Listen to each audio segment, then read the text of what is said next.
Harbor Days. The harbor on Edward's branch line was bustling with activity. Ships arrived night and day to load and unload cargo.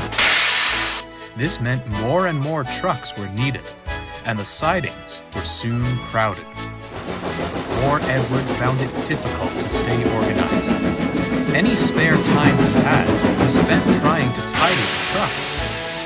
Unfortunately, his priority was getting his own trains ready, so little progress was made. Bill and Ben tried to help when they brought their loads of clay. However, they often ended up bickering about what truck should go where, which only made things worse. "We can't keep going on like this," remarked Boko as a weary Edward puffed into the junction. "I think it's time we spoke to the back control about going on. The other engines are much too busy with their own work. I'll manage. Somehow." Boko was unconvinced, but said no more. Later, Boko brought passengers to Thomas's junction. He was still thinking about Edward when his thoughts were interrupted by a cheerful, "You look a little worried, Boko," observed Toby. "What's wrong?" Boko quickly explained about Edward and the harbor. "I know how you feel. Back in my harbor days, you barely got a chance to rest your wheels. I miss it sometimes, though it's far from light work. I wouldn't worry. Edward has one thing every harbor engine needs: experience. I'm sure those trucks will be sorted by the time you see him next." But they weren't. Edward was busy elsewhere and hadn't been back to the harbor since the morning. Boko took his goods down the line, but when he arrived at the harbor, he was shocked. Trucks were everywhere. They giggled and chattered noisily. Boko frowned and moved forward to find Bill and Ben arguing furiously. "You let a truck tell you where to put it?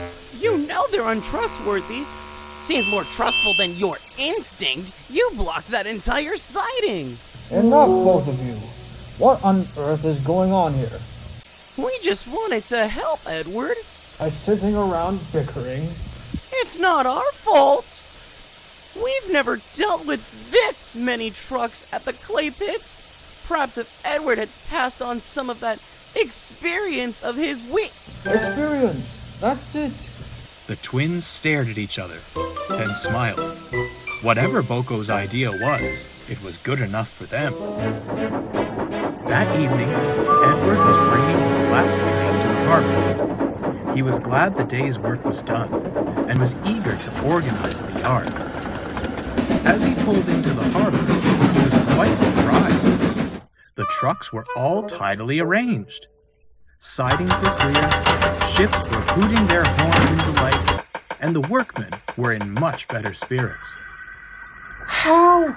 He began, when a familiar sight came into view. "Evening, Edward. I don't suppose you mind a little help from an old harbor engine, do you?" "Not at all. But how?" "Well, Boko spoke with the Fat Controller. The others are handling my branch line trains while I look after your harbor for a few days." "I must say, it's a relief to see you. I've been run ragged trying to keep everything in order." "You leave this lot to me. I'll see to it that your harbor is well looked after." Toby was as good as his word.